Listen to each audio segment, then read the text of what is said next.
So, good morning everyone.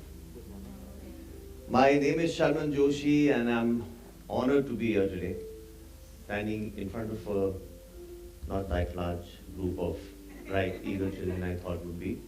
Uh, well, I'm excited nevertheless to be here and nervous because my niece is right there in the backstage and she's likely to be brutal if I don't get this right. I shall begin with a confession. Despite the fact that my profession requires me to be in front of people all the time, I find it really hard to talk about myself. But now that I'm here, I promise to do my best. To introduce myself, I'm a theatre and film actor, a stage director, and I have been raised in Mumbai in a family that played a very important and intricate part in the modern Gujarati theatre world, which for some of you who may not know is popular here in Mumbai and across Gujarat and delivers some fine plays with a lot of substance and commercial value. The earliest influences of my life from a professional and personal perspective have been my father, Arvind Joshi, my mother, Usha Joshi, my uncle, Praveen Joshi, my aunt, Sarita Joshi, who are all stalwarts of Gujarati theatre. Their work and contribution to the field of Gujarati theatre was unparalleled. Being their child provided me access to spend time with some of the best directors, actors, writers, and poets of the time in the casual environment of my home. So at a subconscious level, it has influenced and shaped the choice of my work.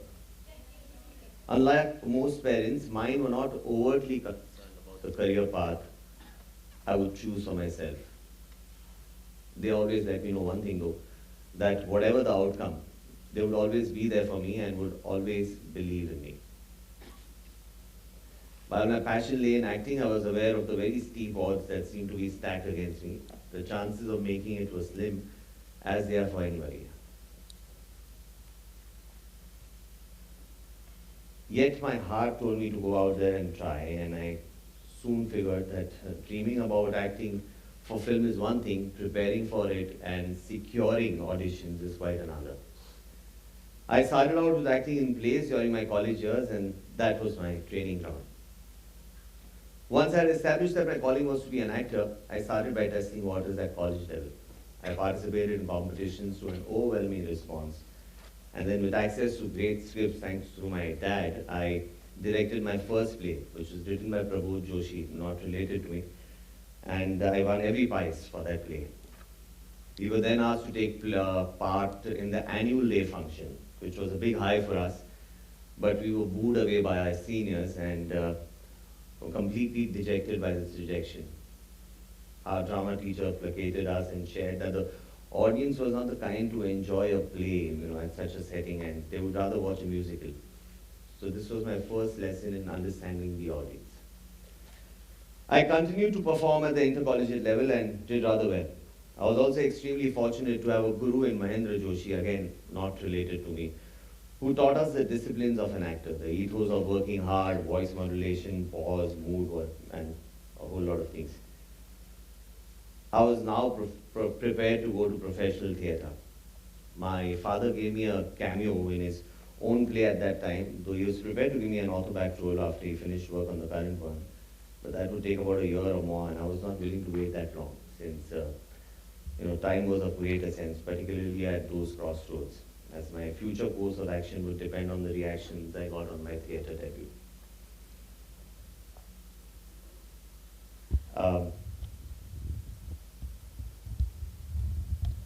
My debut was received very well, due to which a very reputed maker, Shafi Inamdar, took me on his next play. All the Best, it was called. It was highly successful. I played the role of a deaf boy and went on to do over 550 shows for 3 long years, performing practically every night of the month. This was another of my training grounds. So truly, actually, it was possibly my biggest teacher. A live audience, while they applaud and laud you when you're hitting the right notes, they will also just turn silent and cold when you're not getting those notes. And those are the times you go back home and reflect what you didn't do right, and come back and make that correction the next evening, which eventually helps you grow as an actor. I must mention here that networking is something that we all need to do to eventually get our work, recognized and reach it to people. But that has not been something that I've been able to do, especially in our business. It's rather crucial. That's what at least I'm told. But since it was not one of my strong points, what I had nevertheless done was made a list of directors I wanted to work with and made blind calls to them, gave them a background of the work that I had done, and was pleasantly surprised because each one of them graced me with a meeting. None of these converted, but I met many of my wish list makers. This was the best I could do to reach my work to people from the business, and I knew that that was not good enough, and yet I could do nothing about it because that was my personality, and I wanted to fiercely protect that. And yet I had to reach out to the world, so you can imagine what a contradictory position I stood in. So now I felt the best way forward would be to channelize my energy towards giving the best to my work on stage and hope that I would make a noise by way of appreciation I got from the people. And it would be loud enough to be heard from fellow members of my fraternity. And that happened. The word spread. Satyadev Dubey, a theatre stalwart, recommended my name to Vinay Shukla to play Shabana Azmi's son in the film Godmother. Initially, I declined the film since it was a cameo and I wanted a central part to play in my first film. Now that I look back, I thought it was rather brave of me considering I had nothing in hand. Though I felt my heart was in the right place, and then my dad and Javed Akhtar Saab who had advised me that it wouldn't be such a bad choice to make. I was a little disappointed, honestly, because with the fact that they felt that way, and I didn't think that I would possibly debut with a central part, but I figured sometimes we need to go with the flow, and I'm glad I did that. I did the film and it went on to win 5 national awards. And this was followed by my next movie, Style. The journey of this movie was beautiful. The bond all the actors shared on that film was really special. And we look upon that experience with a great deal of fondness. One of my dreams all through has been that, I go for an audition and immediately get selected. It did not happen till I met Rakesh Mehra for Rang De Basanti. He saw my audition and just turned around and confirmed me right there and then. The reality just did not sink in. I stepped into my car and then it did. And what a moment of joy that was. I shall always savor it. It was finally, fulfilled my wish. And now I had a firm step in the door, and people kind of knew me by my name. The joy of those initial days when I walked into a public place and heard my name in the background was truly marvelous. The other major game changer in my life was Three Idiots. The film touched many lives. It spoke about chasing your dreams and spoke about education and career. The brilliant combination of Mr. Raju Hirani, Mr. Virat Joshi, and Mr. Vinod Chopra made the movie really special. It made people rethink the way they led their lives.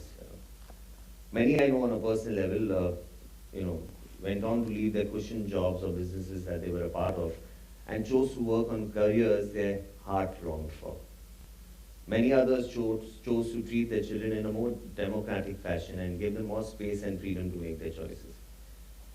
This was alarming for me and a matter of honestly, an honor that I was a part of a movie that actually brought about a real solid social change.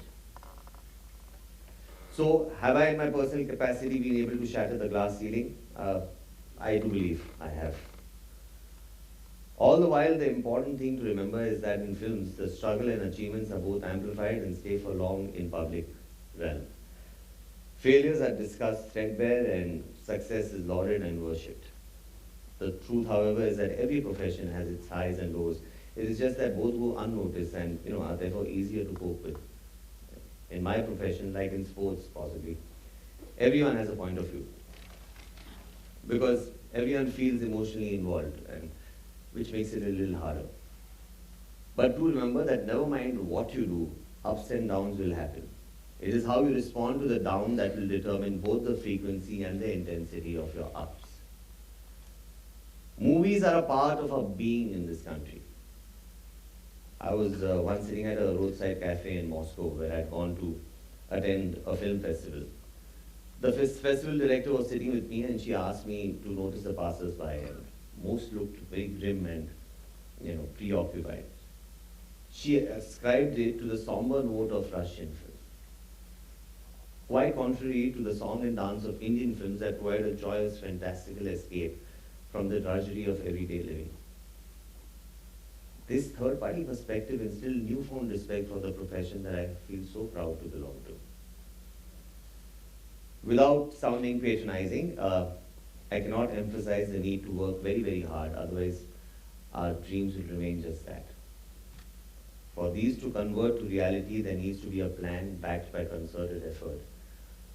Also do remember that while your family will be there for you, the journey is yours. The ups and downs will be yours, and you must take responsibility for them. Your life is ahead of you, moments of glory, discovery, and joy all lie ahead. Dream, because that is what you must do. I dreamt that I will one day get a chance to interact with Mr. Amitabh Bachchan, and did I get that chance? Yes, I did. Socially on a few occasions now, which I've been very fortunate. But what really mattered and what was really important for me was when he said this at a public forum, that the interview scene that I performed in Three Idiots was one of the finest in Hindi films, and he wished he had the opportunity to bring it to life. So tell me now, should we dream? Also do remember that the glass ceiling is exactly where you think it is. So do not fear it, but challenge it. Do not be limited by it, but reach beyond it. Do not worry about it, shatter it. Thank you very much. Have a very good day.